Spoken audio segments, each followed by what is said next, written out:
যে খাবারগুলো হারাম, মৃত জন্তু, রক্ত, শূকরের মাংস খাওয়া, যেটা জবাই করার সময় আল্লাহ ছাড়া অন্য কারো নাম নেওয়া হয়, এই খাবারগুলোকে পবিত্র কোরআনে নিষিদ্ধ বলা হয়েছে।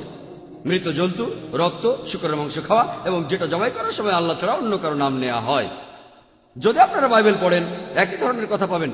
এটা আছে বুক অব লেভিটিকাসে 17 নম্বর অধ্যায়ের 15 অনুচ্ছেদে এবং বুক অব ডিউটেরোনমিতে 14 নম্বর অধ্যায়ের 21 অনুচ্ছেদে, যে তোমরা এমন কোন পশুর মাংস খাবে না যেটা জবেহের আগে মারা গেছে। এমন কোন পশু খাবে না যেটা জবেহের আগে মারা গেছে। তার মানে মৃত পশু নিষিদ্ধ করা হয়েছে। আর এখন বিজ্ঞান আমাদের বলে মৃত পশুর মাংস খেলে বিভিন্ন রকম অসুখ বিসুখ হতে পারে। এটাও হতে পারে খাওয়ার কারণে, সংস্পর্শে আসার কারণে অনেক অসুখ হতে পারে দুরারোগ্য ব্যাধি। তাহলে মৃত পশু খাওয়া যাবে না। মৃত পশু খেলে অনেক অসুখ বিসুখ হতে পারে। 2 নম্বর নিষিদ্ধ খাবারটা হলো রক্ত। حرمت عليكم الميتة والدم। রক্ত একই কথা আছে পবিত্র বাইবেলে। সব মিলিয়ে 5টি অনুচ্ছেদে বাইবেল রক্ত খাওয়াকে নিষিদ্ধ ঘোষণা করেছে। এটা আছে বুক অব লেভিটিকাসে 17 নম্বর অধ্যায়ের 14 অনুচ্ছেদে, বুক অব ডিউটেরোনমি 12 নম্বর অধ্যায়ের 16 অনুচ্ছেদে, বুক অব জেনেসিস 9 অধ্যায়ের 4 অনুচ্ছেদে, আছে 1 স্যামুয়েল 14 নম্বর অধ্যায় 33 অনুচ্ছেদে, বুক অব অ্যাক্টসে 15 নম্বর অধ্যায়ের 29 অনুচ্ছেদে বলা হয়েছে যে তোমরা রক্ত পান করবে না।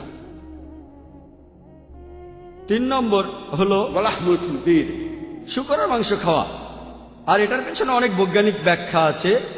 আমি একটা লেকচারও দিয়েছি যে কেন হারাম খাওয়া উচিত নয়, কেন শূকরের মাংস খাবেন না, কারণ আপনার অনেক অসুখ বিসুখ হতে পারে। এক কথা বলা আছে পবিত্র বাইবেলে। বাইবেল পড়লে দেখবেন বুক অব লেভিটিকাস 11 নম্বর অধ্যায়ের 7 ও 8 অনুচ্ছেদ বলছে যে শূকর, যদিও এদের পায়ের খুর 2 ভাগ, খুরে 2টো ভাগ আছে, তারপরও এরা জাবর কাটে না। এর মাংস তোমাদের জন্য অপরিচ্ছন্ন। তোমরা এই প্রাণীটার মাংস খাবে না, এর মৃতদেহ স্পর্শ করবে না। একই কথা আছে বুক অব ডিউটেরোনমি 14 নম্বর অধ্যায়ের 8 অনুচ্ছেদে। শূকরের পায়ের খুর যদিও 2 ভাগ করা, তারপরও এরা জাবর কাটে না। তোমরা শূকরের মাংস খাবে না এবং মৃতদেহ স্পর্শও করবে না। একই ধরনের কথা আছে বুক অব আইজায়ায় 65 নম্বর অধ্যায়ের 2, 4 এবং 5 অনুচ্ছেদে বলা হয়েছে শূকরের মাংস তোমাদের জন্য খাওয়া নিষিদ্ধ, وما أهل لغير الله به। যেটা জবাই করার সময় আল্লাহ ছাড়া অন্য কারো নাম নেওয়া হয়েছে। একই ধরনের কথা আছে বুক অব অ্যাক্টসে 15 নম্বর অধ্যায়ের 29 অনুচ্ছেদে এবং রেভেলেশনস 2 নম্বর অধ্যায়ের 14 অনুচ্ছেদে, যে তোমরা এমন খাবার খাবে না যেখানে নাম নেওয়া হয়েছে অন্য উপাস্যের, মহান ঈশ্বর বাদে অন্য কারো নাম নেওয়া হয়েছে। যদি ভালো করে দেখেন, আপনিও যদি আল্লাহ সুবহানাহু ওয়া তাআলার নির্দেশ মেনে চলেন আর হারাম খাওয়া থেকে বিরত থাকেন, তাহলে আপনি ইবাদত করছেন। যদি আপনার প্রতিবেশীকে ভালোবাসেন, আপনি ইবাদত করছেন। আর যীশু খ্রিস্ট নিজেই বলেছেন প্রতিবেশীকে ভালোবাসুন। আর পবিত্র কোরআনে সূরা মাউনের 1 থেকে 7 নম্বর আয়াতে উল্লেখ করা হয়েছে, আরায়াত আল্লাযী ইউকাজ্জিবু বিদ্দীন ফাযালিকা আল্লাযী ইয়াদুল ইয়াতীম ওয়া লা ইয়াহুদ্দু আলা তা'আমিল মিসকিন ফাওয়াইলুল লিল মুসাল্লিন আল্লাযীনা হুম আন সালাতিহিম সাহুন আল্লাযীনা হুম ইরাউন ওয়া ইয়ামনাউনাল মাউন। তুমি কি তাকে দেখেছো যে দিনকে অস্বীকার করতে চায়, যে এতিমদের রূঢ়ভাবে তাড়িয়ে দেয় এবং অভাবগ্রস্তকে খাদ্যদানে উৎসাহ দেয় না? দুর্ভোগ তাদের যারা সালাত সম্পর্কে উদাসীন, যারা লোক দেখানোর জন্য সালাত আদায় করে এবং প্রতিবেশীর কোনো কাজে সাহায্য করে না। যদি প্রতিবেশীকে ভালোবাসেন, যদি প্রতিবেশীদের সাহায্য করেন, আপনি তাহলে আল্লাহ তাআলার ইবাদত করছেন। যদি ব্যবসায় সৎ থাকেন, আপনি ইবাদত করছেন। যদি কুৎসা রটানো বন্ধ করেন, পবিত্র কোরআনে সূরা হুমাজার 1 নম্বর আয়াতে উল্লেখ আছে ওয়াইলুল লিকুল্লি হুমাজাতিল লুমাজা, দুর্ভোগ তাদের যারা সামনে ও পেছনে লোকের নিন্দা করে। যদি আপনি লোকজনের সামনে বা পেছনে নিন্দা না করেন, আপনি ইবাদত করছেন। আল্লাহ সুবহানাহু ওয়া তাআলা ইবাদত করার পাশাপাশি পবিত্র কোরআনে বলছে তোমাদের পিতামাতাকে ভালোবাসো। পিতামাতাকে ভালোবাসার শ্রদ্ধা করা ইবাদত। পবিত্র কোরআনে সূরা ইসরার 23 ও 24 নম্বর আয়াতে উল্লেখ করা আছে, আমি আদেশ দিয়েছি আমাকে ছাড়া অন্য কারো ইবাদত করো না, আর পিতামাতার সাথে সদ্ব্যবহার করো। যদি তাদের মধ্যে একজন বা দুজনে বার্ধক্য উপনীত হয়, তাদেরকে কোন রকম ধমক দিও না, এমনকি তাদেরকে উফ শব্দটাও বলতে পারবে না। বরং মমতার বশে নম্র ব্যবহার করো আর তাদের সাথে সদয় ব্যবহার করো। আর আল্লাহর কাছে প্রার্থনা করো, তাদের দয়া করো যেভাবে তারা আমাদের শৈশবে লালন করেছেন। কোরআন বলছে যখন তোমার বাবা মা বৃদ্ধ হয়ে যাবেন, তুমি তাদের প্রতি উফ শব্দটা করতে পারবে না। যদি বাবা মাকে ভালোবাসেন, শ্রদ্ধা করেন, তাদের মেনে চলেন, আপনি তাহলে আল্লাহ সুবহানাহু ওয়া তাআলার ইবাদত করছেন। যদি বিয়ে করেন, আপনি ইবাদত করছেন। নবীজি বলেছেন যে যে লোক বিয়ে করবে না সে আমার উম্মত নয়। যদি আপনার স্ত্রীকে ভালোবাসেন আপনি ইবাদত করছেন। পবিত্র কোরআন বলছে সূরা নিসার 19 নম্বর আয়াতে উল্লেখ আছে, তোমার স্ত্রীর সাথে সৎভাবে জীবনযাপন করো যদিও তুমি তাকে অপছন্দ করো। আপনি যদি স্ত্রীকে অপছন্দ করেন তবুও পবিত্র কোরআন বলছে তার সাথে তোমরা সৎভাবে জীবনযাপন করো। যদি ব্যভিচার থেকে দূরে থাকেন আপনি ইবাদত করছেন। পবিত্র কোরআনে সূরা ইসরার 32 নম্বর আয়াতে উল্লেখ আছে, তোমরা জিনার নিকটবর্তী হয়েও না, এটা খারাপ কাজ আর অন্য খারাপ কাজের পথ সে খুলে দেয়। যদি ভদ্রভাবে পোশাক পরেন আপনি ইবাদত করছেন, তাহলে আল্লাহ তাআলার ইবাদত করছেন। কোরআন প্রথমে যে হিজাবের কথা বলেছে সেটা পুরুষের। সূরা নূরের 30 নম্বর আয়াতে উল্লেখ আছে যে মুমিন লোকদের বলো তারা দৃষ্টি সংযত করবে, লজ্জাস্থানের হেফাজত করবে। যখন কোনো পুরুষ কোনো মহিলার দিকে তাকায়, কোন রকম খারাপ চিন্তা, কোন বাজে চিন্তা যদি তার মাথায় আসে সে দৃষ্টি নিচু করবে। এটা হলো পুরুষের হিজাব। আর বাইবেলে যীশু খ্রিস্ট একই ধরনের কথা বলেছেন। গসপেল অফ ম্যাথিউ 5 নম্বর অধ্যায়ের 27 ও 28 অনুচ্ছেদে যীশু খ্রিস্ট বলেছেন যে প্রাচীনকাল থেকে কথা বলা হচ্ছে যে তোমরা ব্যভিচার করবে না, আর এখন আমি তোমাদের বলছি যদি কোনো পুরুষ কোনো মহিলার দিকে তাকায় লালসা দৃষ্টি নিয়ে, সেই পুরুষ তাহলে মনে মনে ব্যভিচার করে ফেলেছে। যদি কোনো পুরুষ কোনো মহিলার দিকে লালসা দৃষ্টিতে তাকায় সেই পুরুষ তাহলে মনে মনে ব্যভিচার করে ফেলেছে। তাহলে যীশু খ্রিস্ট নিজের মুখেই বলে গিয়েছেন তোমরা কোনো মহিলার দিকে লালসা দৃষ্টিতে তাকাবে না। এরপরে পবিত্র কোরআনে সূরা নূরের 31 নম্বর আয়াত মহিলার হিজাবের কথা বলেছে। মুমিন নারীদের বলো দৃষ্টি সংযত ও লজ্জাস্থানের হেফাজত করতে, যেটা সাধারণত প্রকাশ থাকে সেটা ছাড়া আবরণ প্রকাশ না করতে। মাথার কাপড়ে গ্রীবা ও বক্ষদেশ ঢাকবে, তবে নিজের স্বামী বা বাবা বা ছেলে অথবা নিকট কিছু আত্মীয় স্বজন যাদের বিয়ে করা যাবে না তাদের সামনে ছাড়া। আর হিজাব পালনের 6টা নিয়ম আছে। সহিহ হাদিস আর পবিত্র কোরআনে উল্লেখ আছে। প্রথমটা হলো পুরুষ আর মহিলাদের ক্ষেত্রে হিজাবের শর্ত। পুরুষের জন্য নাভি থেকে হাঁটু পর্যন্ত, আর মহিলাদের জন্য পুরো শরীরটাই ঢেকে রাখতে হবে। যে অংশটা দেখা যেতে পারে মুখমণ্ডল আর কবজি পর্যন্ত, চাইলে এগুলোও ঢেকে রাখতে পারেন। 2 নম্বরটা হলো তারা যে পোশাক পরবে সেই পোশাকগুলো শরীরের কাঠামো বোঝার মতো টাইট হবে না। 3 নম্বর এমন স্বচ্ছ হবে না যেন ভেতর থেকে দেখা যায়। 4 নম্বর পোশাকটা এমন হবে না যাতে বিপরীত লিঙ্গ আকৃষ্ট হয়। 5 নম্বর অবিশ্বাসীদের পোশাকের মতো হবে না। 6 নম্বর পোশাকটা বিপরীত লিঙ্গের পোশাকের মতো হবে না। আর বাইবেলে একই ধরনের কথা আছে। বাইবেলের বুক অব ডিউটেরোনমি 22 নম্বর অধ্যায়ের 5 অনুচ্ছেদ বলছে মহিলারা এমন কোন পোশাক পরবে না যেটা সাধারণত পুরুষরা পরে, আর পুরুষেরা এমন কোন পোশাক পরবে না যেটা মহিলারা পরে থাকে। হিজাবের ক্ষেত্রে ঠিক একই ধরনের কথা বলা হয়েছে। আপনারা বিপরীত লিঙ্গের পোশাকের মতো পোশাক পরবেন না। বাইবেলে একই কথা বলছে। যদি পশ্চিমা দেশগুলোতে দেখেন পুরুষরা কানে দুল পরে। এক কানে দুল পরার কিন্তু একটা অর্থ আছে, জানেন আপনারা? এক কানে দুল। ইসলাম ধর্মে এটা নিষিদ্ধ, এমনকি বাইবেলও এটার বিরুদ্ধে। এটা কেন করে আমি জানি না। আপনারা বাইবেল পড়লে দেখবেন 1 তিমথিতে আছে 2 নম্বর অধ্যায়ের 9 নম্বর অনুচ্ছেদ বলছে যে মহিলারা তারা পোশাক পরবে শালীনভাবে, ভদ্রতার সাথে এবং লজ্জাস্থানের নিবারণ করবে। তারা দামি কোনো পোশাক বা স্বর্ণ দিয়ে কারুকাজ করা চুল পরবে না। এছাড়াও তারা স্বর্ণ বা মুক্তাও পরবে না, সাধারণভাবে থাকবে। আর এই ব্যাপারে আরো আছে দ্য 1 করিন্থিয়ান 11 নম্বর অধ্যায়ের 5 ও 6 অনুচ্ছেদে বলা হয়েছে যে মহিলা তার মাথা কাপড় দিয়ে ঢেকে রাখে না সে তার মাথাকে অসম্মান করে।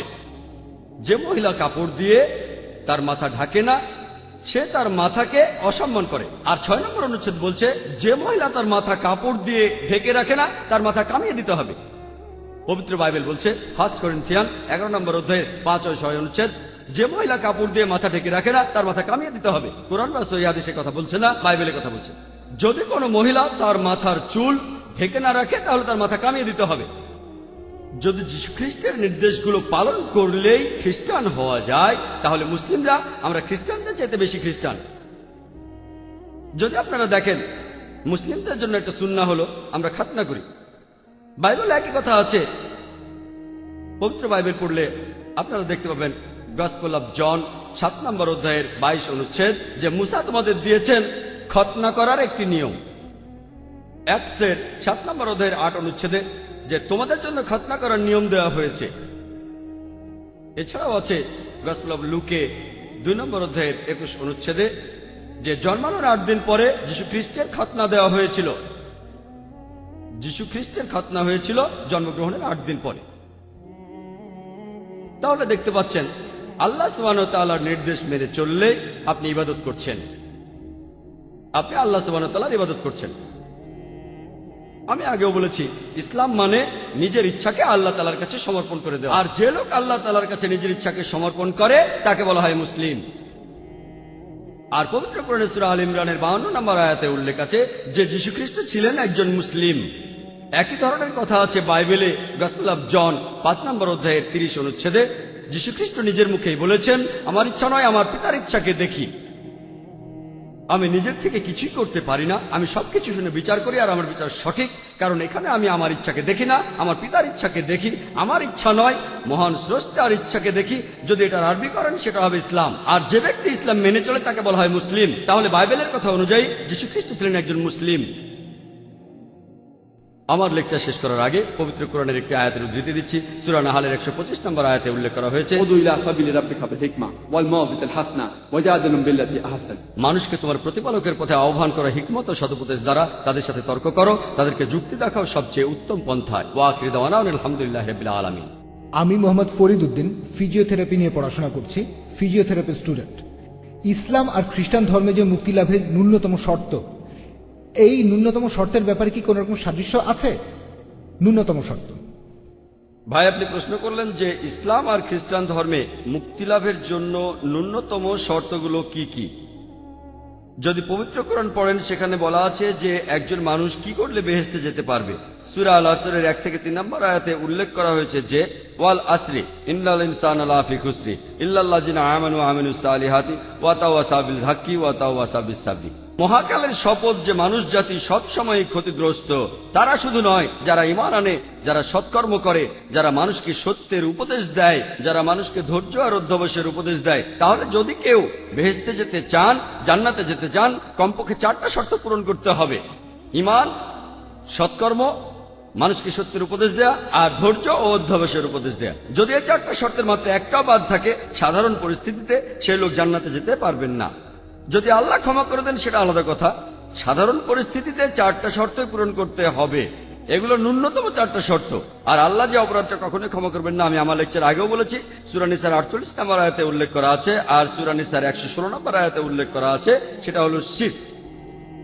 আর খ্রিস্টান ধর্মে চার্চ যেটা বলে, প্রথমে চার্চের কথা বলছি, তারপর বাইবেলের কথা বলছি। চার্চ যেটা বলে, যদি বিশ্বাস করেন যে যীশু খ্রিস্ট আমাদের পাপের জন্য মারা গেছেন, আমাদের অপরাধের জন্য মারা গেছেন, যদি এটা বিশ্বাস করেন আপনি মুক্তি লাভ করেছেন।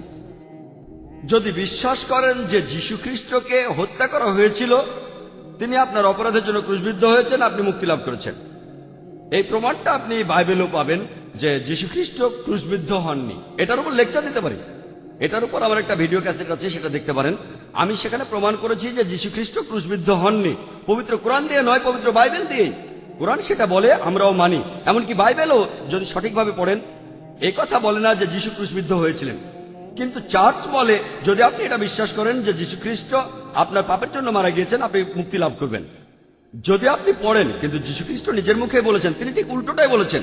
যদি গসপেল অফ ম্যাথিউ পড়েন 19 নম্বর অধ্যায়ের 16 থেকে 18 অনুচ্ছেদ বলছে, একজন লোক যীশু খ্রিস্টের কাছে এসে জিজ্ঞেস করলো, আমি কোন ভালো কাজটা করব যাতে চিরস্থায়ী জীবন পেতে পারি। চিরস্থায়ী জীবন মানে বেহেশতের জীবন।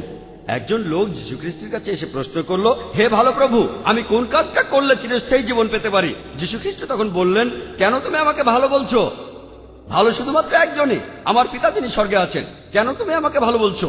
ভালো শুধু একজনই, স্বর্গে যিনি আমার পিতা। আর যদি তুমি চিরস্থায়ী জীবন পেতে চাও, ঈশ্বরের নির্দেশ মানো। তিনি বলেননি যে চিরস্থায়ী জীবন পেতে আমাকে ঈশ্বর মানতে হবে। তিনি বলেননি যে চিরস্থায়ী জীবন পেতে এটা বিশ্বাস করতে হবে যে আমি তোমাদের পাপের জন্য ক্রুশবিদ্ধ হয়ে মারা গেছি। তিনি বলেছেন চিরস্থায়ী জীবন পেতে হলে ঈশ্বরের যে নির্দেশ সেগুলো মেনে চলতে হবে।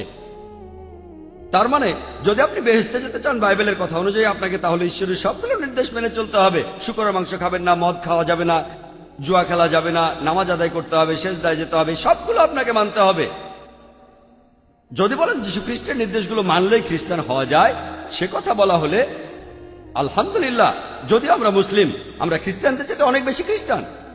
আর যীশু খ্রিস্টান ছিলেন একজন মুসলমান। আশা করি উত্তরটা পেয়েছেন। আমি ব্যাঙ্গালোর থেকে খায়রুন্নেসা সৈয়দ, একজন গৃহিণী। যিশু মানুষকে ভালোবাসার কথা বলেছেন, আর মুহাম্মদ তার অনুসারীদেরকে ধর্মের জন্য যুদ্ধ করতে বলেছেন। আর সেজন্যই আপনার কি মনে হয় না যে ধর্ম দুইটার মধ্যে অনেক পার্থক্য আছে? বোন, আপনি প্রশ্ন করলেন যে যীশুখ্রিস্ট তার অনুসারীদের বলেছেন মানুষকে ভালোবাসতে, আর মোহাম্মদ সাল্লাল্লাহু সাল্লাম তার অনুসারীদের বলেছেন প্রয়োজন হলে তোমরা যুদ্ধ করবে ইত্যাদি। আর দুটো ধর্মের মধ্যে পার্থক্য। বোন, যদি আপনি জানেন, এটা আছে গসপেল অফ ম্যাথিউ 5 নম্বর অধ্যায়ে বলা হয়েছে যে যীশুখ্রিস্ট নিজের মুখে বলেছেন এই আইনটা প্রাচীনকালের আইন, যে চোখের বদলে চোখ আর দাঁতের বদলে দাঁত।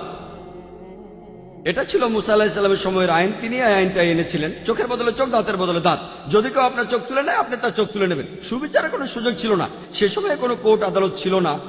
আপনি আমার চোখ তুললে আপনারটাও আমি তুলবো, চোখের বদলে চোখ, দাঁতের বদলে দাঁত। আপনি আমার দাঁত ফেলে দিলে আমিও আপনারটা ফেলে দেবো, ডাইরেক্ট, সবকিছুই শর্টকাট, আদালতে যাওয়ার কোনো প্রয়োজন নেই। কিন্তু যদি কোনো বাচ্চা ছেলে খেলা করতে করতে আপনার চোখে আঘাত করে, এখনকার দিনে যদি কেউ ভুল করে আপনাকে চোখে আঘাত করে, আপনি তার চোখ তুলে নেবেন না, যদি ভুল করে হয়। আর যীশুখ্রিস্ট তিনি শান্তিতে থাকুন, আরেকজন আধ্যাত্মিক নেতা, তিনি আরেকজন ঈশ্বরের প্রেরিত দূত। মানুষ তখন এই আইনটা মেনে চলতো, চোখের বদলে চোখ, দাঁতের বদলে দাঁত। যিশু এটার প্রতিকার করলেন। এটা আছে গসপেল অফ ম্যাথিউ 5 নম্বর অধ্যায়, যে এটা প্রাচীনকালের নিয়ম, চোখের বদলে চোখ, দাঁতের বদলে দাঁত। কিন্তু আমি তোমাদেরকে বলছি যে যদি কেউ তোমার গালে এক থাপ্পড় মারে, আরেকটা গাল বাড়িয়ে দিও। যদি কেউ তোমার কাছে গরম কাপড় চায়, তাকে তোমার কম্বল দিয়ে দাও। যদি কেউ তার সাথে 1 মাইল হাঁটতে বলে, তুমি 2 মাইল হাঁটো। যদি কেউ আপনার এক গালে থাপ্পড় মারে, আরেকটা বাড়িয়ে দিন। মানুষ তখন সেই আইনটাই মেনে চলতো, তারা মুসার আইন মেনে চলতো। যীশুখ্রিস্ট এর প্রতিকার চাইলেন আর নতুন আইনের কথা বললেন, যে কেউ তোমার এক গালে থাপ্পড় মারলে আরেকটা বাড়িয়ে দাও। আইনটা সে সময়ের জন্য ভালো। তবে আমি প্রশ্ন করছি, এখন কোন খ্রিস্টান কি এটা মেনে চলেন? যদি এক গালে থাপ্পড় মারেন আর লোকজন সামনে থাকলে হয়তো আরেকটা বাড়িয়ে দিতে পারে, কিন্তু যদি আপনি কোনো ফাদারের কাছে বা যাজকের কাছে যান, তারপর জোরে একটা থাপ্পড় মারেন, হয়তো মানুষের সামনে তিনি একটা থাপ্পড় খাবেন। আপনি থাপ্পড় মারতে থাকলে তিনি কখনোই গাল বাড়িয়ে দেবেন না। তবে এখন সেই সময় না যে কেউ থাপ্পড় মারবে আর আরেকটা গাল বাড়িয়ে দেবেন।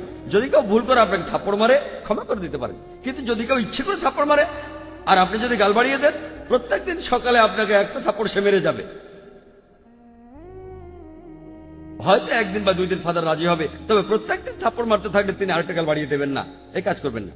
তাহলে নবীজি মুহাম্মদ সাল্লাল্লাহু আলাইহি সাল্লাম তিনি আরেকজন ঈশ্বর প্রেরিত দূত। তিনি যে আইনটা আনলেন যে তোমরা পরিস্থিতিটা বিচার করবে, পবিত্র কোরআনে সূরা নিসার 171 নম্বর আয়াতে উল্লেখ আছে, লা তাগুল ফি দীনিকুম, তোমরা দিনের ব্যাপারে বাড়াবাড়ি করিও না। ইসলাম মধ্যম পন্থা, মধ্যবর্তী পথ। যদি কেউ আপনাকে ভুল করে আঘাত করে, তাকে ক্ষমা করতে পারেন, কিন্তু কেউ যদি আপনাকে ইচ্ছে করে আঘাত করে, আপনিও তাকে আঘাত করেন। ইসলামিক আইন বলে যদি কারো উপর অত্যাচার করা হয়, সে যদি প্রতিবাদ না করে, তাহলে যার উপর অত্যাচার করা হচ্ছে সেও অপরাধী। যদি কেউ আপনার সাথে অন্যায় করে, আপনি যদি তাকে শুধরে না দেন, তাহলে আপনিও একজন অপরাধী। যার উপর অত্যাচার করা হচ্ছে তার প্রতিবাদ করা উচিত, অত্যাচারীকে একটা শিক্ষা দেওয়া উচিত। যদি সেটা না করে, তাহলে সেও অপরাধী। যেমন ধরেন একজন লোক কোনো একটা অন্যায় করছে, আপনি দেখছেন কেউ চুরি করছে, আপনি দেখছেন কেউ মহিলাদের উত্ত্যক্ত করছে। আমাদের প্রিয় নবী বলেছেন, যদি কোনো অন্যায় কাজ দেখো, সেটা হাত দিয়ে থামাও, সেটা সবচেয়ে ভালো। যদি তুমি হাত দিয়ে অন্যায়টা থামাতে না পারো, তাহলে তোমার মুখ দিয়ে থামাও, তাকে বলে এই কাজ করো না। যদি সেটাও না পারো, অন্তত পক্ষে মনে মনে তাকে অভিশাপ দাও। এটা হচ্ছে বিশ্বাসীদের সবচেয়ে নিচের স্তর, অন্তত পক্ষে মনে মনে খারাপ বলেন। তাহলে ইসলাম এমন ধর্ম যেটা মধ্যম পথের কথা বলে।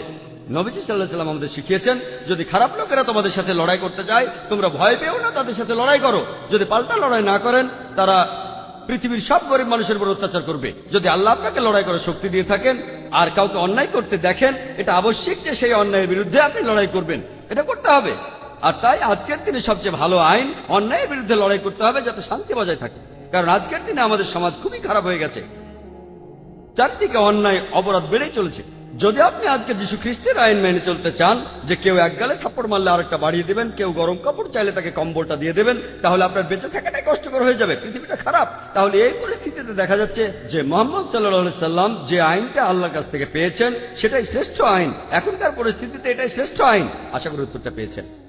আমি রেভারেন্ড সলোমন অ্যালেগরি, কর্ণাটকের থিওলজিক্যাল কলেজের। আজকের আলোচনার বিষয় ছিল ইসলাম আর খ্রিস্টান ধর্মের মধ্যে সাদৃশ্য। কিন্তু আমি এখানে যা শুনলাম, সেটাই দুই ধর্মের মধ্যেকার পার্থক্যগুলো, সেটার উপরেই বেশি গুরুত্ব ছিল। আমার কাছে সেটাই মনে হলো। আপনি যখন যিশু আর মুহাম্মদের কথা বলছিলেন, যে যিশু এসেছেন শুধু ইহুদিদের জন্য আর মুহাম্মদ এসেছেন পৃথিবীর সব মানুষের জন্য, সবার জন্য, আমার মনে হয় না এটা সত্যি। আর বাইবেলেও এমন কথা বলা হচ্ছে না। আর আপনি বললেন যে যিশু ঈশ্বর নন, আপনি এখানে গসপেল থেকে সুবিধা মতো উদ্ধৃতি দিলেন যে যিশু বলেছেন আমার পিতা আমার চেয়ে বড়, কিন্তু এ ব্যাপারে কি বলবেন যখন যিশু নিজেই বলেছেন আমি সত্য আর জীবনের একমাত্র পথ, আমার পিতা এবং আমি এক, যারা আমাকে দেখছো তারা পিতাকেই দেখছো। এই কথাগুলো আছে আর বাইবেলে লেখা আছে পরিষ্কার ভাবে যে যীশু খ্রিস্ট ঈশ্বর। সে কথাটাই আমরা বিশ্বাস করি আর পুরো পৃথিবীর মানুষই বিশ্বাস করে। হ্যাঁ হ্যাঁ, আমার প্রশ্ন। কোনো সমস্যা নেই ভাই, আপনি যতগুলো ইচ্ছা প্রশ্ন করতে পারেন আমাকে। ভাই আপনি বললেন যে আজকের বিষয়টা ছিল ইসলাম আর খ্রিস্টান ধর্মের সাদৃশ্য, কিন্তু আমি সাদৃশ্যের চেয়ে পার্থক্য নিয়ে কথা বলেছি বেশি। ভাই যদি আপনি ভালো করে দেখেন, আমি বাইবেল থেকে উদ্ধৃতি দিয়েছি, অধ্যায় অনুচ্ছেদ বাইবেল থেকে উদ্ধৃতি দিয়েছি। আমি এখানে বলবো যে ইসলাম আর খ্রিস্টান ধর্মের মধ্যে অনেক সাদৃশ্য আছে, আর আমি এখানে সেই সাদৃশ্যগুলোর উপর বেশি জোর দিয়েছি যেগুলোর কথা বাইবেল ও কোরআনে আছে, কিন্তু খ্রিস্টানরা সেগুলো মানে না। আমি এমন কথা বলছি না যে খ্রিস্টান ধর্মের অনুসারীরা বাইবেল মানছে কি মানছে না। এই বিষয়টা যদি আসে, হতে পারে মুসলিম আর খ্রিস্টানদের মধ্যে পার্থক্য। আজকের বিষয় মুসলিম আর খ্রিস্টানদের মধ্যে পার্থক্য নয়, আজকের বিষয় ইসলাম ও খ্রিস্টান ধর্মের মধ্যে সাদৃশ্য। খ্রিস্টান ধর্ম আর এই ধর্মের অনুসারীদের মধ্যে পার্থক্য আছে, তেমনি ইসলাম আর মুসলিমদের মধ্যে পার্থক্য আছে। সেজন্য ভাই আপনাকে আমি মনে করিয়ে দেই, আজকের বিষয় মুসলিম আর খ্রিস্টানদের মধ্যেকার সাদৃশ্য নয়, ইসলাম ও খ্রিস্টান ধর্মের মধ্যে সাদৃশ্য। খ্রিস্টান ধর্মের ভিত্তি হলো পবিত্র বাইবেল। আমি যে সাদৃশ্যগুলো নিয়ে কথা বলেছিলাম সেটা কোরআন আর বাইবেলের। কোরআন আর বাইবেল দুই বলছে শুকর খেও না, কিন্তু খ্রিস্টানরা খায়, মুসলিমরা খায় না। কোরআন আর বাইবেল দুই গ্রন্থই বলছে তোমরা মদ খেও না, মুসলিমরা মদ খায় না, খ্রিস্টানরা খায়। কোরআন আর বাইবেল বলছে তোমরা খাতনা করো, মুসলিমরা খাতনা দেয়, আপনারা দেন না। আমি এখানে যে সাদৃশ্যের কথা বলেছি সেটা বাইবেল আর কোরআনের মধ্যে। বাইবেল আর কোরআন দেখেন, যিশু নিজেই বলেছেন তোমরা এক ঈশ্বরের উপাসনা করো, কিন্তু আপনারা ট্রিনিটিতে বিশ্বাস করেন। যিশু বলেছেন আমার উপাসনা করো না, আপনারা তার উপাসনা করেন, ইত্যাদি ইত্যাদি ইত্যাদি। যদি আপনি আমার ক্যাসেট দেখেন, বাজারে কিনতে পাওয়া যায়। আমি এমন কোন পার্থক্যের কথা বলিনি। বাইবেল এই কথা বলছে, কোরআন তার বিরুদ্ধে না। আমি সাদৃশ্য নিয়ে কথা বলেছি, সাদৃশ্য নিয়ে। আমি সেখানে পার্থক্যের কথা বলেছি, যেখানে খ্রিস্টান মিশনারিদের আমি বলেছিলাম তারা আমাকে বোঝাতে চাচ্ছিল যে ডিউটেরোনমির 18:18 সেটা হলো যিশু সম্পর্কে ভবিষ্যৎবাণী। সেখানে যুক্তি দিতে গিয়ে আমি মুসা আলাইহিস সালাম আর যিশু খ্রিস্টের পার্থক্যটা বলেছিলাম। আপনি বুঝতে পেরেছেন? যদি ভালো করে দেখেন, আমি যে সাদৃশ্যের কথা বলেছিলাম বাইবেল আর কোরআনের, সেগুলো খ্রিস্টান ধর্ম আর ইসলামের ভিত্তি। এবার প্রশ্নতে আসি, আপনি বললেন যে আমি একটা কথা বলেছি, আর আমি সেটা আবারও বলছি। যীশু খ্রিস্ট কোথাও পরিষ্কারভাবে বলেননি পুরো বাইবেলে, যেখানে যীশু খ্রিস্ট নিজে বলেছেন আমি ঈশ্বর বা আমার উপাসনা করো তোমরা। আপনি তিনটি উদ্ধৃতি দিয়েছেন যে যীশু বলেছেন আমি সত্য এবং জীবনের একমাত্র পথ, কোন মানুষ আমিও পিতার মধ্যে আসবে না, যারা আমাকে দেখছো তারা পিতাকে দেখছো এবং আমি আর আমার পিতা এক। আপনি তিনটি উদ্ধৃতি দিয়েছেন কোন রেফারেন্স ছাড়া। আমি এই তিনটি অনুচ্ছেদের রেফারেন্স দিচ্ছি। প্রথম দুটো অনুচ্ছেদ আছে গসপেল অফ জনে 14 নম্বর অধ্যায়ের 6 ও 9 অনুচ্ছেদে। চেক করতে পারেন, বাইবেল এখানে আছে। আমার মেমোরি থেকে আমি বলছি, আমি মুখস্থ বলছি, কিন্তু বাইবেল থেকে বলছি। আপনি একজন রেভারেন্ড আর আপনি থিওলজিক্যাল কলেজে পড়ান। যদি উল্টোপাল্টা বলে থাকি, বাইবেল এখানে আছে। লোকে বলতে পারে জাকির উল্টোপাল্টা বলছে আর উদ্ধৃতি দিয়ে যাচ্ছে। রেফারেন্সটা এখানে আছে। আপনি অনুচ্ছেদগুলো বললেন, আমি রেফারেন্সটা দিলাম। তবে ভাই এখানে আপনাকে প্রসঙ্গটা দেখতে হবে। ভাই শোনেন, আপনি প্রসঙ্গ ছাড়া কোনো উদ্ধৃতি দিতে পারবেন না, তাই আপনি প্রসঙ্গ ছাড়া বলছেন। আমি প্রসঙ্গটা বলছি, আপনি উদ্ধৃতি দিলেন, আমি প্রসঙ্গটা বলছি। আমার মেমোরি থেকে আমি বলছি, চেক করে দেখতে পারেন ভুল বলছি কিনা। প্রসঙ্গটা জানতে 1 নম্বর অনুচ্ছেদে যান, গসপেল অফ জন 14 নম্বর অধ্যায়ের 1 অনুচ্ছেদ দেখলে প্রসঙ্গটা আপনি বুঝতে পারবেন। যিশু সেখানে নিজেই বলেছেন আমার পিতার রাজ্যে অনেকগুলো প্রাসাদ আছে, অনেকগুলো প্রাসাদ আছে। যদি এরকমটা না হতো আমি তোমাদের বলতাম না। আমি সেখানে যাচ্ছি তোমাদের একটা জায়গা তৈরি করতে, আর তোমরা জানো আমি কোথায় যাচ্ছি। টমাস বলল আমরা জানি না আপনি কোথায় যাচ্ছেন, আমরা সে পথ চিনি না আপনি যেখানে যাচ্ছেন। যিশু বললেন আমি সত্য এবং জীবনের একমাত্র পথ, কোনো মানুষ আমার আর আমার পিতার মাঝে আসতে পারে না। আমিও এটার সাথে একমত যে যীশু খ্রিস্ট সত্য ও জীবনের পথ। কোনো মানুষ আল্লাহর কাছে যাবে না যীশু খ্রিস্টকে বাদ দিয়ে। এটা তার সময়ে, প্রত্যেক নবী তার সময়ে ছিলেন আল্লাহর পথে সত্য আর জীবনের একমাত্র উপায়। মুসা আলাইহিস সালামের সময় তিনি ছিলেন সত্য আর জীবনের একমাত্র পথ। কোনো মানুষই মুসা আলাইহিস সালাম আর আল্লাহর মাঝখানে আসবে না। যীশু খ্রিস্টের সময় তিনি ছিলেন সত্য আর জীবনের একমাত্র পথ, আর নবীজি সাল্লাল্লাহু আলাইহি সাল্লামের সময় তিনি ছিলেন সত্য আর জীবনের একমাত্র পথ। তাহলে প্রত্যেক নবী তার সময়ে তিনি ছিলেন সত্যের পথ, আর আমি একমত। এর অর্থ যদি আমাকে অনুসরণ করো তাহলে ঈশ্বরকে মেনে চলছো, তিনি ছিলেন পথ। এরপরে যদি বাইবেল পড়েন, যিশুকে তার শিষ্যরা বলল যে আমরা তো ঈশ্বরকে দেখিনি। তখন যিশু তাদের বললেন যারা আমাকে দেখছো তারা ঈশ্বরকে দেখছো। আমাকে দেখছো মানে যারা আমার নির্দেশ মেনে চলছো তারা আসলে মহান ঈশ্বরের নির্দেশ মেনে চলছো। যারা আমাকে দেখছো তারা ঈশ্বরকে দেখছো। যদি প্রসঙ্গটা দেখেন, প্রথম অনুচ্ছেদে আছে আমার পিতার রাজ্যে অনেক প্রাসাদ আছে। তিনি বলেননি যে আমার রাজ্যে অনেক প্রাসাদ আছে। এখানে দেখতে পাচ্ছেন তিনি মহান ঈশ্বরের কথা বলেছেন। পরিষ্কার ভাবে বলা আছে, যদি প্রসঙ্গটা পড়েন তাহলে বুঝতে পারবেন এখানে যিশু বোঝাতে চাচ্ছেন, যদি আমাকে অনুসরণ করো আমি সত্যের একমাত্র পথ। যদি তোমরা আমার নির্দেশ মেনে চলো তাহলে তোমরা ঈশ্বরের নির্দেশ মেনে চলছো। একইভাবে সকল নবী রাসূলগণ যে নির্দেশ দিয়েছেন সেগুলো যদি মেনে চলেন, আপনি পরোক্ষভাবে ঈশ্বরের নির্দেশই মানছেন, আর এই কথাটা মেনে নিতে আমার কোনো রকম আপত্তি নেই। আরেকটা অনুচ্ছেদের কথা বললেন যে আমি এবং আমার পিতা এক। এটা আছে গসপেল অফ জনের 10 নম্বর অধ্যায়ের 30 অনুচ্ছেদে। ভাই আপনি চেক করতে পারেন, গসপেল অফ জনের 10 নম্বর অধ্যায়ের 30 অনুচ্ছেদ, আমি এবং আমার পিতা এক। আর এখানেও আপনাকে প্রসঙ্গটা বলবো, প্রসঙ্গটা বললে তখন আপনি বলবেন এরপরও আপনি মানেন কি না যে যীশু খ্রিস্ট সর্বশক্তিমান ঈশ্বর। যদি প্রসঙ্গটা পড়েন সেটা জানতে 23 নম্বর অনুচ্ছেদে যান। গসপেল অফ জন 10 নম্বর অধ্যায় 23 অনুচ্ছেদ বলা হয়েছে, যীশু খ্রিস্ট যখন মন্দিরে সলোমনের বারান্দায় গেলেন, যীশু মন্দিরে সলোমনের বারান্দায় গেলেন, 24 নম্বর অধ্যায় বলছে ইহুদিরা তার চারপাশে জড়ো হলো আর বলল আমাদের কতদিন দ্বিধার মধ্যে রাখবেন? আপনি যদি খ্রিস্ট হন সরাসরি বলুন। আমি এখানে কিং জেমস ভার্সন থেকে উদ্ধৃতি দিচ্ছি, পবিত্র বাইবেল থেকে। 25 অনুচ্ছেদে বলছে আমি তোমাদের বলেছি কিন্তু তোমরা বিশ্বাস করোনি। আমি যে কাজগুলো করি আমার পিতার নামে তারাই আমার হয়ে এখানে সাক্ষ্য দেবে। আমি কাজগুলো আমার পিতার নামে করি, তারা এখানে সাক্ষ্য দেবে। 25 নম্বর অনুচ্ছেদ। 26 অনুচ্ছেদ বলছে আমি বলেছি কিন্তু তোমরা বিশ্বাস করনি কারণ তোমরা আমার অনুসারী নও। 27 অনুচ্ছেদ বলছে যে আমার অনুসারীরা আমার কথা শোনে, আমি তাদের চিনি, তারা আমাকে অনুসরণ করে। 28 নম্বর অনুচ্ছেদ বলছে যে আমি তাদের চিরস্থায়ী জীবন দিয়েছি, তারা কখনো ধ্বংস হবে না, কেউ তাদেরকে আমার হাত থেকে নিতে পারবে না। 29 অনুচ্ছেদ বলছে আমার পিতা যেটা আমাকে দিয়েছেন তিনি সবার চাইতে বড়, কেউ তাদেরকে আমার পিতার হাত থেকে তুলে নিতে পারবে না। 28 অনুচ্ছেদ বলছে কেউ তাদেরকে আমার হাত থেকে তুলে নিতে পারবে না। 29 অনুচ্ছেদ বলছে কেউ তাদেরকে আমার পিতার হাত থেকে তুলে নিতে পারবে না। 30 অনুচ্ছেদ বলছে আমি এবং আমার পিতা এক। তাহলে যদি প্রসঙ্গটা পড়েন 28 অনুচ্ছেদ বলছে কেউ তাদেরকে তুলে নিতে পারবে না আমার হাত থেকে, অর্থাৎ যীশু খ্রিস্টের অনুসারীদের কেউ যীশু খ্রিস্টের হাত থেকে তুলে নিতে পারবে না। 29 অনুচ্ছেদ বলছে কেউ তাদেরকে আমার পিতার হাত থেকে তুলে নিতে পারবে না। 30 অনুচ্ছেদ বলছে আমি এবং আমার পিতা এক। প্রসঙ্গটা পড়লে বুঝতে পারবেন উদ্দেশ্যের দিক থেকে যীশু এবং মহান স্রষ্টা তারা এক।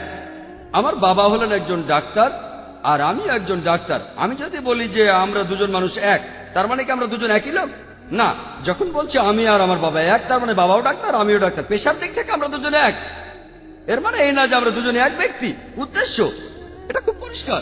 তারপরেও যদি বলেন এই এক মানে একজন ব্যক্তি, আমি বলবো ঠিক আছে। এরপরও বাইবেল পড়লে দেখবেন গসপেল অফ জন 17 নম্বর অধ্যায়ের 21 নম্বর অনুচ্ছেদে বলা হয়েছে যে আমার পিতা আমার মধ্যে রয়েছে আর আমি তোমাদের মধ্যে। যীশু খ্রিস্ট তার 12 জন শিষ্যকে বলছেন আমরা সবাই এক। বাইবেল পড়লে দেখবেন গসপেল অফ জন 17 নম্বর অধ্যায়ের 21 অনুচ্ছেদ বলছে আমার পিতা আছেন আমার মধ্যে আর আমি তোমাদের মধ্যে আছি। তিনি তার শিষ্যদের বলছেন, আর এখানেও আছে আমরা সবাই হলাম এক। যদি একজন ব্যক্তি ধরেন তাহলে 14 জন ঈশ্বরকে মানতে হবে, মহান স্রষ্টা, যীশু খ্রিস্ট আর 12 জন শিষ্য। আর আপনি যদি মূল বাইবেলটা পড়েন সেখানে এক শব্দটা দুই জায়গায় একই রকম। গসপেল অফ জনের 10 নম্বর অধ্যায়ের 30 অনুচ্ছেদে যে এক শব্দটা আছে সেই একই শব্দটা আছে গসপেল অফ জনের 17 নম্বর অধ্যায়ের 21 অনুচ্ছেদে। একই শব্দ, আমার পিতা আমার মধ্যে, আমি তোমাদের মধ্যে আর আমরা সবাই এক। 23 অনুচ্ছেদ বলছে আমি তোমাদের মধ্যে, আমরা সবাই এক। এটাও একই শব্দ, একই শব্দ। এই কথাটার মানে হলো মহান স্রষ্টা, যীশু আর শিষ্যরা তারা একই নির্দেশ দিচ্ছেন, একই আদেশ, আর এই নির্দেশের ক্ষেত্রে তারা সবাই এক। কিন্তু যদি বলেন তারা একজন ব্যক্তি তাহলে ট্রিনিটিকে বদলাতে হবে, অন্য ধারণা লাগবে। 14 জন ঈশ্বরের, মহান স্রষ্টা, যীশু খ্রিস্ট আর 12 জন শিষ্য। আপনি প্রসঙ্গটা পড়লেই বুঝবেন। কিন্তু যদি এটার সাথে একমত না হন, যদি বলেন যে এখানে এক উদ্দেশ্যের কথা বলা হচ্ছে না, তাহলে আপনাকে এটাও মানতে হবে যে যিশুর 12 জন শিষ্য ঈশ্বর। এরপর আরো দেখেন 31 নম্বর অনুচ্ছেদে গসপেল অফ জন 10 নম্বর অধ্যায়ের 31 অনুচ্ছেদ, যখন যিশু বললেন আমি এবং আমার পিতা এক, তখন ইহুদিরা পাথর মারতে চাইল। তাহলে তারা জানতো ইহুদিরা তাকে মারতে চাইল কেন? কারণ ধর্মের অপমান। দেখো, খ্রিস্টানরা বলে তিনি নিজেকে ঈশ্বর বলেছেন কারণ পাপমোচন করতে চান। খ্রিস্টানরা বলে পাপমোচনের জন্য ঈশ্বর দাবি করেছেন, ইহুদিরা বলে দাবি করেছেন ধর্মকে অপমান করার জন্য। আমি বলি ঠিক আছে, মারতে চান তাই অজুহাত দরকার। 32 অনুচ্ছেদে এটার উত্তর দেওয়া আছে। যীশু খ্রিস্ট তখন ইহুদিদের বললেন আমার পিতার অনেক ভালো কাজ তোমাদের দেখিয়েছি, তোমরা কোন ভালো কাজটার জন্য আমাকে পাথর মারতে চাইছো? 32 অনুচ্ছেদ চেক করে দেখতে পারেন। 32 অনুচ্ছেদ, কোন ভালো কাজটার জন্য তোমরা আমাকে পাথর মারতে চাও? এরপর 33 অনুচ্ছেদে আছে ইহুদিরা বলল আমরা আপনাকে ভালো কাজের জন্য পাথর মারছি না, আপনাকে পাথর মারছি কারণ আপনি মানুষ হয়ে ধর্মের অবমাননা করেছেন, নিজেকে ঈশ্বর বলেছেন। এরপর যীশু খ্রিস্ট বললেন 3435 অনুচ্ছেদে আছে গসপেল অফ জনের 10 নম্বর অধ্যায়ে যে এটা কি তোমাদের ধর্মগ্রন্থে বলা নেই যে তোমরাই ঈশ্বর?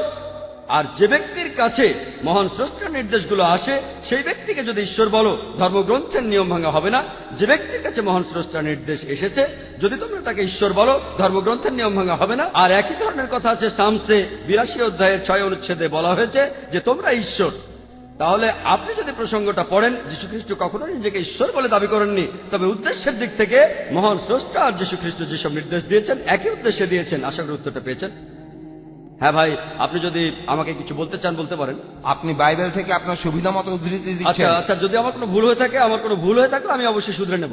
কারণ একজন এখানে আপনাকে মুক্তি লাভের উপর প্রশ্ন করেছিল আর আপনি সেখানে তখন বললেন। শোনেন ভাই, আমরা এই ব্যাপারটা তো আসবো, কিন্তু তার আগে এখানে কথা হচ্ছে ঐশ্বরিকতা নিয়ে, মুক্তি লাভ নিয়ে পরে কথা বলবো। আমি পালিয়ে যাচ্ছি না, এখানেই থাকবো। এই আর প্রশ্নটাও তো প্রাসঙ্গিক। হ্যাঁ, আমরা সে ব্যাপারটাও দেখবো। আমরা গসপেল অফ ম্যাথিউর 19 অধ্যায়টাও দেখবো। প্রথমে এটা মেনে নিন যে যিশু নিজেকে ঈশ্বর বলে দাবি করেননি। যদি বলেন তিনি ঈশ্বর বলেছেন, তাহলে 14টা ঈশ্বরকে মানতে হবে। আপনি বললেন যে আমি ভুল ব্যাখ্যা দিচ্ছি, আমি ভুল বললে শুধরে নেব। মানুষ ভুল করতে পারে, আমিও ভুল করতে পারি। এই যে বাইবেল, আপনি বললেন ডক্টর জাকির নায়েক আপনি বাইবেলে ভুল ব্যাখ্যা দিচ্ছেন, যদি আমি ভুল ব্যাখ্যা দিয়ে থাকি আমি সেটা শুধরে নেব। কিন্তু শুধু বললেন আমি ভুল বলছি এই বলে অভিযোগ করলেন। ইসলাম বলে এই কথাগুলো প্রমাণ সহ বলবেন। আমি আপনাদের ভুলগুলো প্রমাণ সহ বাইবেলের রেফারেন্স দিয়ে বলেছি, অনুচ্ছেদগুলো বলেছি। এখন আমি যে ভুল বলছি সেগুলো আপনি রেফারেন্স দিয়ে প্রমাণ করে দেন। এই যে বাইবেল আছে এখানে, এই যে বাইবেল আছে, আপনি পড়েন এবং প্রমাণ করে দেন আমি ভুল বলছি, তাহলে আমি সেটা শুধরে নেব। দয়া করে বলবেন না ও আপনি তো ভুল বলছেন। যখন আমরা কাউকে ভুল বলি, যেমন 2 + 2 = 4, আপনি তো ভুল বলছেন। এটা কেন ভুল সেটার কারণ দেখাতে হবে। তাহলে ভাই আমি প্রসঙ্গটা বললাম, যদি মনে করেন আমি বাইবেলের ভুল ব্যাখ্যা করছি, আপনি একজন থিওলজিয়ান হিসেবে, আপনি তো থিওলজিয়ান, আমি নই, আমি থিওলজির একজন ছাত্র, আপনি থিওলজিয়ান। আপনি বললেন ভাই জাকির আপনার ব্যাখ্যাটা ঠিক নয়, ব্যাখ্যাটা হবে এমন, আমাকে দেখান, আমি অনেক রেফারেন্স দিয়েছি। তারপরে আমরা মুক্তি লাভের ব্যাপারে কথা বলবো। তাহলে গসপেল অফ জন 10 অধ্যায় 30 অনুচ্ছেদ নিয়ে আর কিছু বলবেন আপনি? না, নেই। আমি আচ্ছা ঠিক আমি আছে। আপনার এই ব্যাখ্যাটার সাথে একমত হতে পারলাম না। কোন ব্যাপারে একমত না? আপনার এই ব্যাখ্যাটার সাথে আপনার একমত হওয়ার কোনো প্রয়োজন নেই। আচ্ছা, পরের প্রশ্ন। আমার পরের প্রশ্নটা হলো যে যে একজন লোক একবার যীশু খ্রিস্টকে চিরস্থায়ী জীবন সম্পর্কে প্রশ্ন করেছিল, যীশু বলেছিলেন ঈশ্বরের নির্দেশ মানো, তাই না?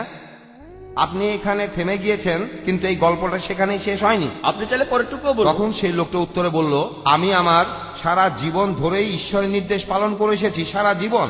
আর যীশু বললেন যে তাহলে তোমার যা কিছু আছে সেটা ছেড়ে দিয়ে আমাকে অনুসরণ করো। এই কথাটার অর্থ কি? যদি চিরস্থায়ী জীবন চাও তাহলে সবকিছু ছেড়ে আমাকে অনুসরণ করো। ভাই ঠিক বলেছেন, আমিও একমত। হ্যাঁ, এই কথাটাই বলা হয়েছে, কিন্তু আপনি সেই কথা বলেননি। এই কথার আগেই আপনি থেমে গেছেন। ঠিক আছে, আমি প্রসঙ্গটা বলছি, আর আমি এই প্রসঙ্গটাও জানি। আমি আপনাকে রেফারেন্স দিয়ে বলছি। ম্যাথিউ 19 নম্বর অধ্যায়ের 16 অনুচ্ছেদের উদ্ধৃতি দিয়েছিলাম। একজন লোক যীশু খ্রিস্টের কাছে এসে বলল, হে ভালো প্রভু, আমি কোন ভালো কাজটা করব যাতে করে চিরস্থায়ী জীবন পেতে পারি? পরের অনুচ্ছেদ 16 অনুচ্ছেদে যীশু বলছেন, কেন তুমি আমাকে ভালো বলছো? ভালো কেবলমাত্র একজনই, তিনি আমার পিতা যিনি স্বর্গে আছেন। যদি তুমি চিরস্থায়ী জীবন পেতে চাও, ঈশ্বরের নির্দেশ মেনে চলো। এটুকুই বলেছিলাম, আর এটুকুই যথেষ্ট। এমন না যে প্রসঙ্গটা জানলে অর্থ পাল্টে যাবে। অর্থ পাল্টায় না, সেটা তখন আগের মতোই থাকে। যদি অর্থটা একই রকম থাকে তাহলে প্রসঙ্গটা, তাহলে আমি সে ব্যাপারে আসছি, সেখানে আমি প্রসঙ্গটাও বলবো। 18, 19, 20 অনুচ্ছেদে বলছে, সেই লোকটা বলল আমি ঈশ্বরের নির্দেশ মানি। এখন সেই লোক হয়তো জান্নাতুল ফেরদৌসে যেতে চায়। সে তখন বলল আমি বেশি পেতে চাই, তাহলে আমাকে কি করতে হবে? আমি ঈশ্বরের নির্দেশ মানি। তখন যিশু বললেন, তোমার কাপড় বেচে দাও, তোমার সম্পদ বেচে দাও, অর্থ করে দান করে দাও, এটা বাইবেলে আছে, তোমার সবকিছু তুমি যীশু বেচে দাও। যিশু বলেছেন একটা জিনিস বাকি আছে, একটা, আর সেটা হলো তোমার সবকিছু ত্যাগ করতে হবে, গরিবদের দিয়ে দাও আর আমাকে অনুসরণ করো। আমি বাইবেল থেকে উদ্ধৃতি দিচ্ছি, এখানে বলা হচ্ছে তোমার সব সম্পদ ত্যাগ করে আমাকে অনুসরণ করো। সেই লোক ভাবলো এটা কঠিন, খুবই কঠিন। অনুসরণ করা মানে সব নবী অনুসরণ করতে বলেন। কোরআন বলছে আল্লাহ এবং তার রাসূলকে মানো। এর মানে কি এই যে মুহাম্মদ সাল্লাল্লাহু আলাইহি ওয়াসাল্লাম নিজেকে ঈশ্বর দাবি করেছেন? না, প্রত্যেক মানুষ তার নবীকে অনুসরণ করবে। তার মানে এই নয় যে তিনি নিজেকে ঈশ্বর বলেছেন। মুহাম্মদ নিজেকে অনুসরণ করতে বলেছেন, মুসা অনুসরণ করতে বলেছেন, আল্লাহ বলেছেন নবীদের অনুসরণ করো, আল্লাহ এবং তার রাসূলকে মেনে চলো। কোরআনের অনেক আয়াতেই আছে কোন নবীকে অনুসরণ করা মানেই তিনি নিজেকে ঈশ্বর দাবি করেননি। এর মানে আপনি সেই রাসূলের নির্দেশ মেনে চলবেন যেটা ঈশ্বরের কাছ থেকে এসেছে। তিনি বলেননি যে আমাকে উপাসনা করো, তিনি বলেছেন অনুসরণ করো। তিনি বলেননি বিশ্বাস করো আমি ক্রুশবিদ্ধ হয়ে মারা গেছি, তিনি অনুসরণ করতে বলেছেন, ঈশ্বরের নির্দেশ অনুসরণ করতে বলেছেন। একই, ঈশ্বরের নির্দেশ মানার নবীকে অনুসরণ করা একই কথা, কোনো পার্থক্য নেই। তাহলে প্রসঙ্গটা পড়লে জানতে পারবেন যীশু খ্রিস্ট তার নিজের মুখে বলেছেন, আমি ঈশ্বরের কাছ থেকে যে নির্দেশ পেয়েছি সেটা মেনে চলো, তাহলে তোমরা বেহেশতে যেতে পারবে। তিনি কখনোই বলেননি যে আমাকে ঈশ্বর মানলে তোমরা বেহেশতে যেতে পারবে। আশা করি উত্তরটা পেয়েছেন।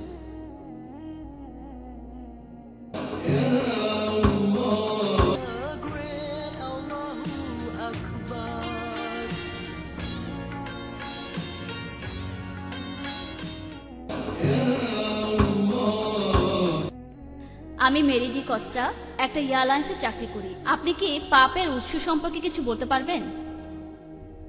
বোন, আপনি প্রশ্ন করলেন যে আমি পাপের উৎস সম্পর্কে কিছু বলতে পারবো কিনা। বোন, ইসলাম ধর্মে আমরা কোন রকম পাপের উৎসে বিশ্বাস করি না। ইসলাম ধর্ম অনুযায়ী সব শিশুই নিষ্পাপ হয়ে জন্মায়। আর কোরআন স্পষ্টভাবে বলেছে যে কোন মানুষ কখনো অন্য মানুষের ভার বহন করতে পারবে না, একজন মানুষ আরেকজনের ভার বহন করতে পারবে না। পবিত্র কোরআনে অনেক জায়গায় এই কথা রয়েছে। এখন এই পাপের উৎস সম্পর্কে চার্চ যেটা শেখায় সেটা আপনাদের বলতে পারি। চার্চ যেটা শেখায় আর বাইবেল কি বলছে সেটাও আপনাকে বলতে পারি। আমি বিভিন্ন ধর্মের উপর একজন ছাত্র হিসেবে দুটো ধারণাই আপনাদের বলবো। চার্চ যেটা শেখায় যে ইভ অথবা বিবি হাওয়া, তিনি আর আদম গন্ধম ফল খেয়েছিলেন। আর এই ঘটনাটা আপনারা পাবেন বুক অব জেনেসিস 3 নম্বর অধ্যায়ে, যে তিনি আদমকে প্রলুব্ধ করেছিলেন গন্ধম ফল খাওয়ার জন্য। আর এই কারণে মানুষ জন্মায় পাপের ভেতরে।